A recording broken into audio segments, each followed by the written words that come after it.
Hello and welcome back to the port. I'm the Gap Measure, and this is a review of the American Tier 4 Premium Destroyer USS Hill, available for 6,250 doubloons. Now this is a Tier 4 and 5 game of domination on hotspot. On the ME team we have a Janwi, a Kirov, a Konigsberg, a Leander, a Pensacola, Prince Albert Friedrich, a Warspite, California, and a New Mexico. It's put on the centre, but I'm going to go for Bravo because it's the open objective, I guess you could say, to be fought over. Now, USS Hill is a paper ship based on a draft design for a destroyer leader following World War I, basically designed circa 1918. But I can't really find any concrete evidence of this. Furthermore, she's also a what-if refit of that draft design, I guess you could say, with a 1930s upgrade to her anti-aircraft capability, which is interesting. Now, what that really means is she's a what-if ship, at best, being a draft design as well. There's not going to be a lot down on paper. Furthermore, to add insult to injury, she's got a what-if refit, and I guess you could say a what-if paint colour scheme as well. I assume it's historically inspired, but again, it's just another nail to add to her historical coffin, I guess you could say. So, as always, in comparison to the tech tree destroyers at the same tier, what are we looking at? Well, she has an average HP of 12,100, which is alright, I guess. And she also has the typical destroyer tin can armor scheme, so I wouldn't exactly be jumping for joy. Oh, we've just lost 3 cruisers, 2 of which have been over at this objective, which is obviously of concern. And we're not in gun range of the Leander. Not really sure how to go about contesting this one, but we're going to have a go at it. Artillery wise, she has 5 number 5-inch guns mounted in 5 single gun mounts. We have A turret with B turret super firing up front.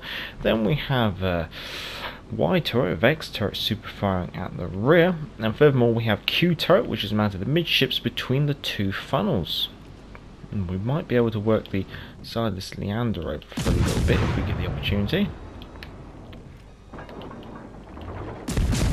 the same time, I'm going to have to make sure I get through the gap here.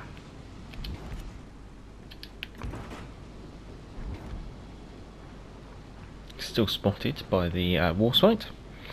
Now, she has an average range of 10.1 kilometers. She also has the 3rd fastest reload of 4.8 seconds. She also has the joint fastest turret traverse of 12 seconds per 180 degrees of rotation. And we are not finding the citadel on this Leander, unfortunately.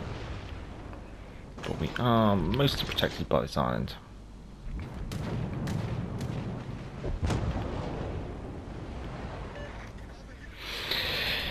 Now, when it comes to the shells, she has the joint 2nd highest HE shell damage of 1,800, joint lowest fire chance of 5%, and the joint 2nd lowest AP shell damage of 2,100. However, with that reload speed, you are looking at having the 2nd highest HE DPM, 3rd best AP DPM, and an average fires per minute. Torpedoes, she has 3 triple launchers, mounted, 1 amidships and 2 which are wing mounted, basically 1 per wing.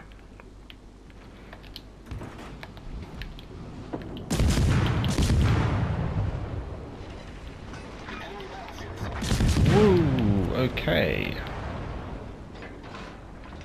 Battleship did his thing, very nice.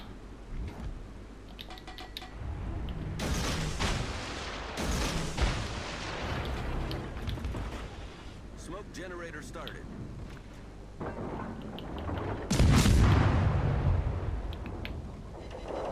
Whether or not the Warspite will get torqued, I don't know.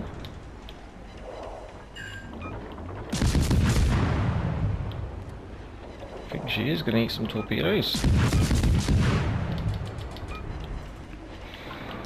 So, with the torpedoes, she has a torpedo broadside of only 6 torpedoes out of the 9 that she carries. Now, the wing-mounted torpedoes do have slightly advantageous angles towards the rear, whereas the midships one has the typical midships kind of spread.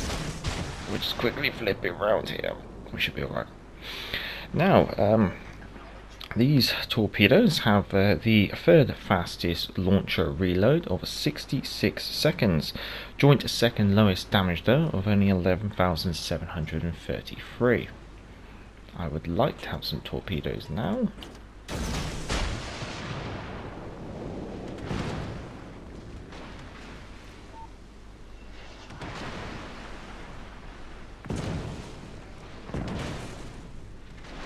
Hazard a guess that he's going to turn in.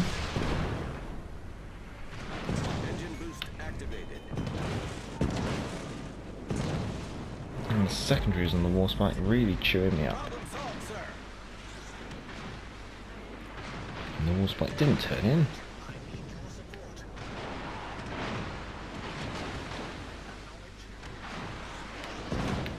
And we should just about disengage now. Oof. Only a sliver of HP left. Anyway, continuing with the torpedoes. Joint second lowest detectability of only 1.1 kilometers. Obviously only beaten by the Pan-Asian torpedoes, which are very short, I guess you could say. Now you do have the joint second shortest torpedo range of 5.5 kilometers, which this unfortunately means is that your torpedo range is shorter than your base detectability range.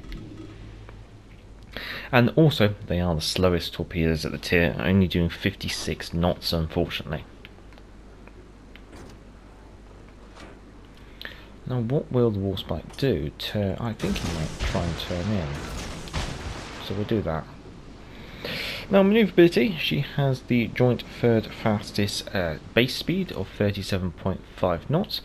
Furthermore, she has the joint third smallest turn circle of 560 meters, along with an average rudder shift of 3.1 seconds.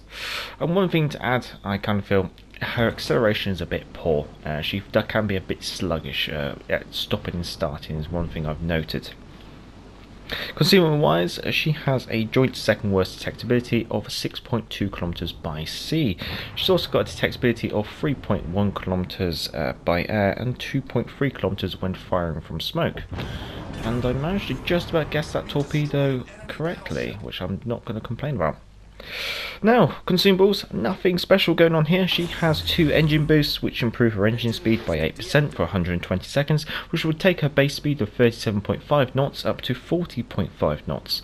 This has a 180 second reload. She also has 2 smoke screens, which have a 25 second duration, that's how long it sits around for. Well, no, how long it takes to lay. 115 second dispersion, that's how long it sits around for, and a 240 second reload. Basically, most things here are very similar to the Farragut, is the best way to put it.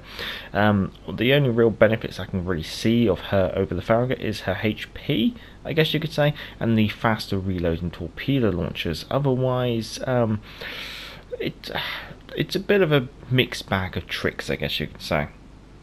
As always, down in the description will be the command build and the modules if they are of interest. In regards to the modules, I've taken Aim Systems Module 1. There's not really much choice. I wouldn't say the main battery mod is worthwhile because your turret's already pretty fast rotating and making your DPM worse is not really in your interest. The AA Guns mod might be of interest. She does have a decent AA capability, especially for a tier 4 destroyer, and if she's top tier against a tier 3 carrier, she might be able to shoot down quite a few planes.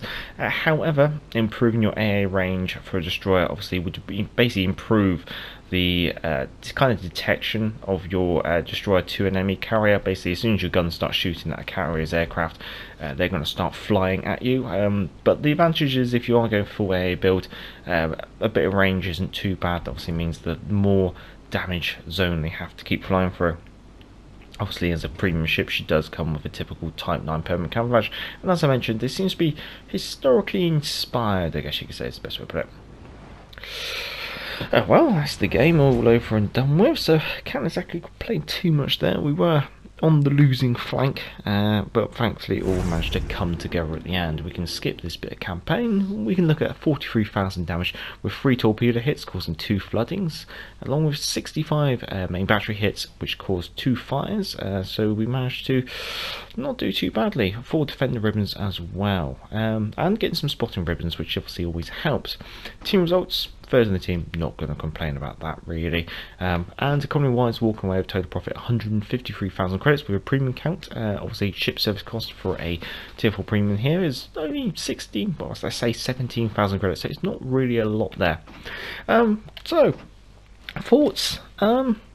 It's a premium Farragut. I mean, there are some slight buffs here and there, like I kind of said, but really she's nothing special, and she does kind of feel a little sluggish in the water. I'm not exactly sure why.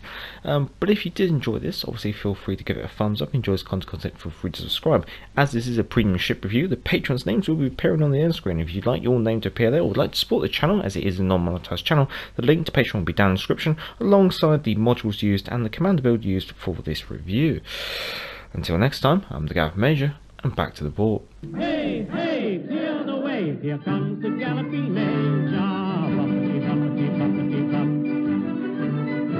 Get out of the way there, you fellows, unless you want me to run you down. I guess this is the life. Now, hey, hey, clear the way, here comes